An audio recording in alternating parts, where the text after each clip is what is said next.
भारत और कनाडा के बीच जारी गतिरोध के बीच दुनिया के सबसे अमीर आदमी ने बड़ी भविष्यवाणी कर दी है। अमेरिकी राष्ट्रपति चुनाव में अहम रोल अदा करने वाले इस अरबपति ने कहा कि अब ट्रूडो के दिन लद गए। असलियत में कनाडा ट्रंप के आने के बाद खालिस्तानी जगमीत सिंह ट्रूडो को कह रहा है कि भाई हमें कनाडा के इंटरेस्ट्स को ध्यान में रखना पड़ेगा।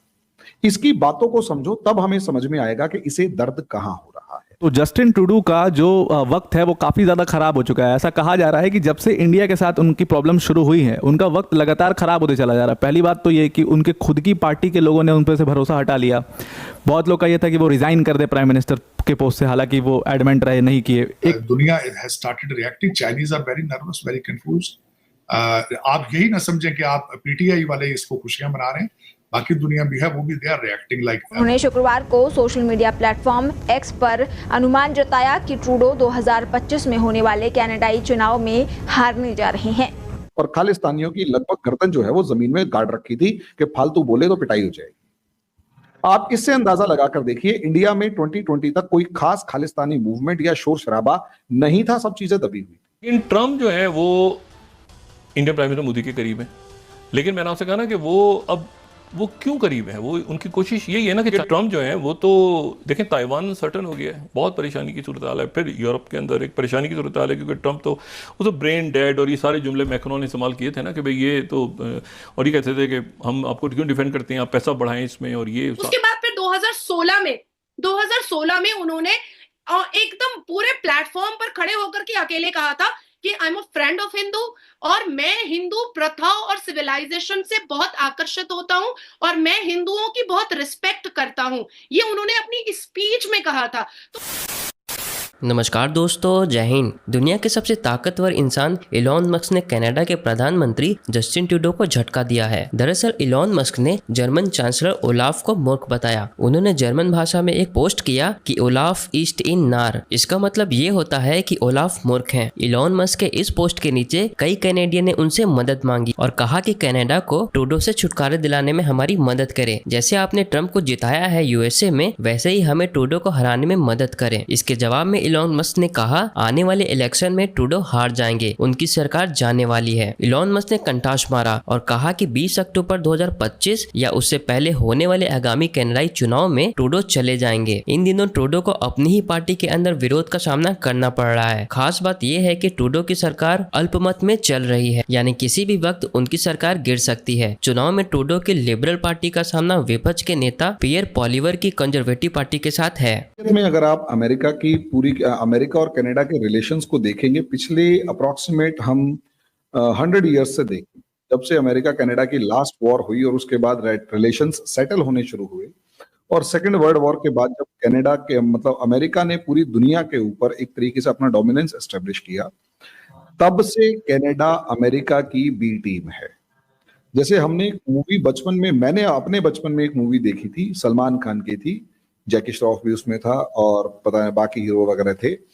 उसमें जैकी श्रॉफ का साला होता है सलमान खान, बंधन मूवी, और उसका एक पेट डायलॉग होता है, जो जीजा जी बोलेंगे वो मैं करूंगा।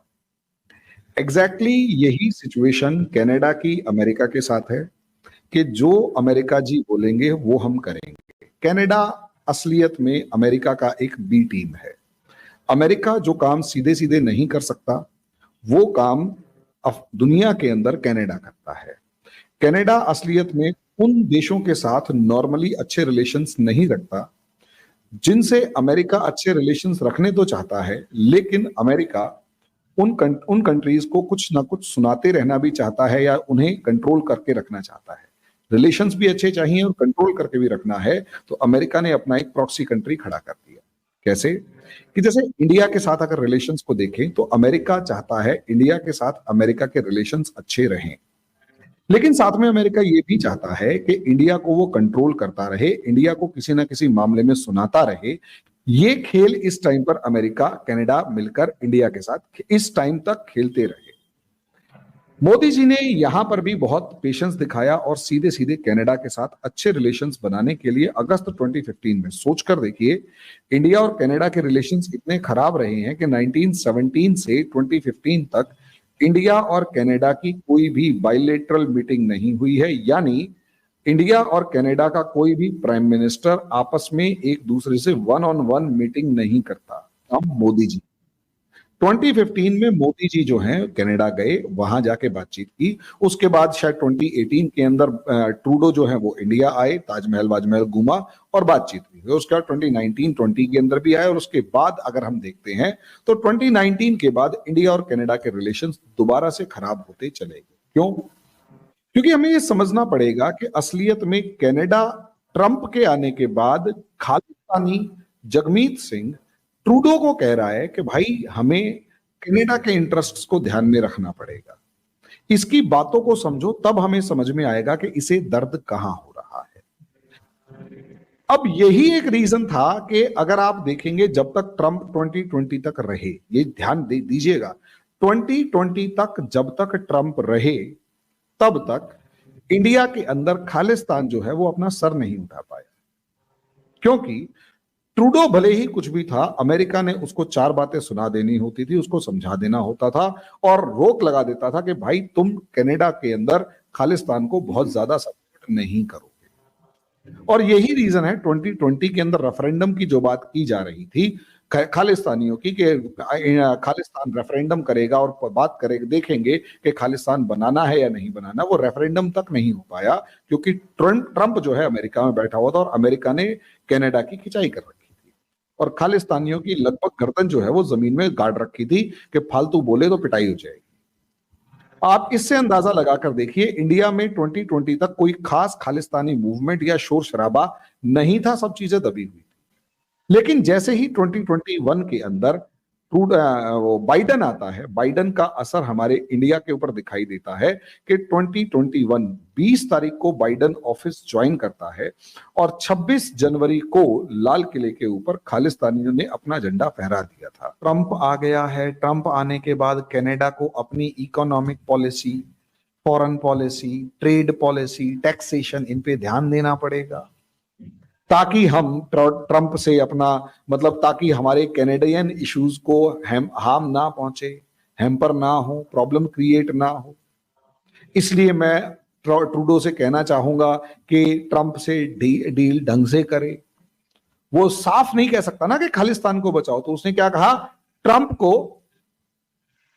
हमारे कैनेडियन इंटरेस्ट को हार्म ना पहुंचा पाए, इसलिए हमें बचना पड़ेगा, हमें समझना पड़ेगा।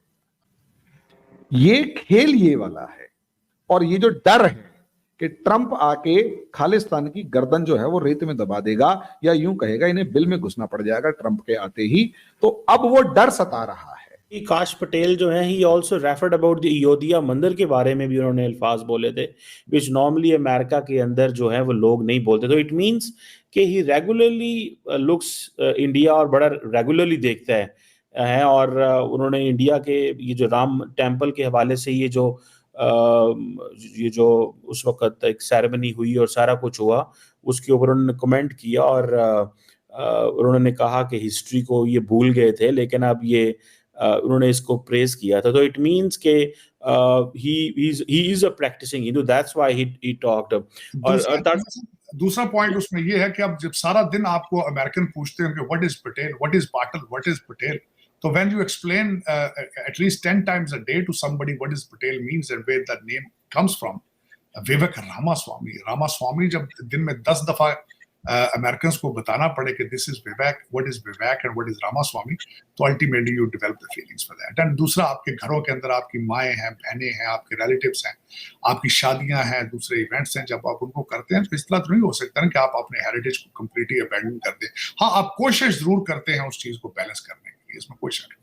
Chinese are very nervous, very confuse. आप यही ना समझें कि आप पीटीआई वाले इसको खुशियां मना रहे हैं, बाकी दुनिया भी है वो भी दे आर रिएक्टिंग लाइक